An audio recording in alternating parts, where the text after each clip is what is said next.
What is up, everybody? It's Garrett back with another episode of Practical Wedding Photography. It's been a while since my last video, so I'm going to broaden my scope here, and we're going to go over some of the tips that I think are going to be useful to beginner, intermediate, and maybe even some advanced wedding photographers out there. These are some of the things that I've gathered just in my experience as all the way from an assistant to being a second shooter, and now to being the primary shooter in my own business venture. Some of them you probably will know, some of them you might not have heard of, some of them you might be able to implement into your own routine in terms of wedding photography. So here we go. Tip number one, be prepared. And I'm sure that sounds like a no-brainer, but there are some things you might not think of when you think of preparedness. What I do to prepare for a wedding is, first, I like to establish a relationship with my couples through emails, meeting up, Skype or FaceTime, whatever's easier. I try to build a relationship in that I try to find something that we have in common and talk about that. Doesn't have to be wedding photography, doesn't have to be anything having to do with a wedding. It could be, say I'm a Mets fan, some of my brides and grooms are Mets fans, so that's something that we can talk about and we can bond over and we can learn about each other's personalities. And that way it breaks the ice so that it's not like a business meeting at that point. And then in future correspondences, it's something that you can easily bring up to start a conversation if you need to. Having a relationship with your clients outside of what you're being hired to do is very important because it keeps them loose and it keeps them comfortable with the person that you are. They don't feel pressured to do anything. They don't feel like you're trying to swindle them into anything. And especially on a wedding day, when it's, there's a lot of things going on, it's nice to have someone that you know that you can trust, that you can talk to about things other than what's going on. And it's nice to be that person as a photographer because you're going to be with the bride, probably the groom as well, all day long. Another thing that I find useful is to build a timeline with the bride and groom. Obviously you need to know when to get there, you need to know when the ceremony starts, when reception starts, when you're going to do portraits, all those things. But it's also really good to know, how much time you might have between getting from the ceremony location to the reception location. If you need to set up lights, if you need to scope the area, if you haven't had a chance to do that yet. Those little things that you might not think are that important can become huge factors in the success of your day. Another thing that comes with being prepared is knowing what your clients want. You probably have your own style, and that's awesome. That is exactly what you're supposed to do. But sometimes there are things that you might normally do that a bride or groom might want you to do. For instance, I have a wedding coming up this weekend in which the bride would like sparkler photos at the end of the night with light trails. Normally when I shoot sparklers, I freeze the motion, have it backlit, but now because I met with the bride and I know how she wants me to approach the sparkler shots, I can 100% focus what I'm doing into what she wants. And that ultimately will make her a happy client. That's the goal, right? Another thing that you can do to prepare is go to the venue beforehand, go to a ceremony location, go to the reception location, go to where you're going to take portraits at the time of those events happening.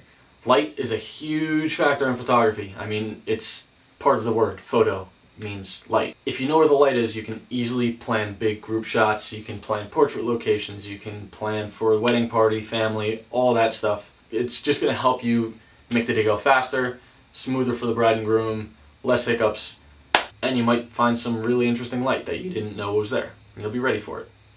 Win-win. Charge your batteries. Double A's for your flashes, triggers, anything that you have as an accessory, anything that needs to be recharged, and like big battery packs, charge them, charge them, charge them, charge them, charge them. The worst thing that you could possibly do is have a battery die on you because you started it at 44% in the middle of a ceremony, and then you have to fumble around and change your batteries. Just charge your batteries. I'm sure all of you probably know this, but I can't say it enough. Charge your batteries. And while I'm at it, clear your memory cards. Back them up again. You don't want to go into a wedding day looking at memory cards and thinking, oh, did I back this one up? Did I back this one up? It's just easier to back them all up, clear them, start with a clean slate for the day. At the end of the day, back them up again. And while I'm on the topic of memory cards, I think it's best to use small, not small in size, small capacity memory cards, such as 16 gigabyte or maybe even 8 gigabyte memory cards. If a memory card were to fail on you and you have 64 gigabytes worth of photos on there, it's not the situation you want to be in. I'd rather lose 8 gigabytes of photos than 64 if it were to happen. Knocking on wood. Alright, let's get to the shooting aspect of it. One of the biggest things that you need to keep in mind is the bride is not going to care about a grainy photo if it's an awesome moment. What I mean is, during the ceremony, you don't have to shoot at ISO 400. You don't even have to shoot at ISO 800. Sometimes I crank it all the way up to 6400 if the light calls for it. A moment only happens once. You don't want to miss it because your photo is blurry, because it's too dark. Give yourself enough light to work with. You don't want to compromise on your shutter speed because you don't want a blurry photo. If you're shooting wide open like I usually do, you really can't compromise with your aperture. So the only thing that you really want to do is bump up that ISO. Don't be afraid of a grainy photo.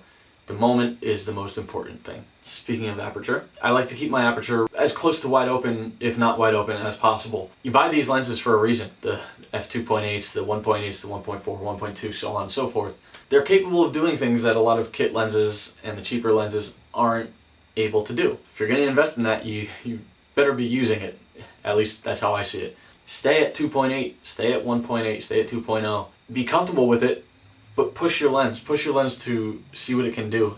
In my opinion, the more you can separate your background from your subject, and in this case I mean with your depth of field, with your aperture, the more powerful the image is going to be.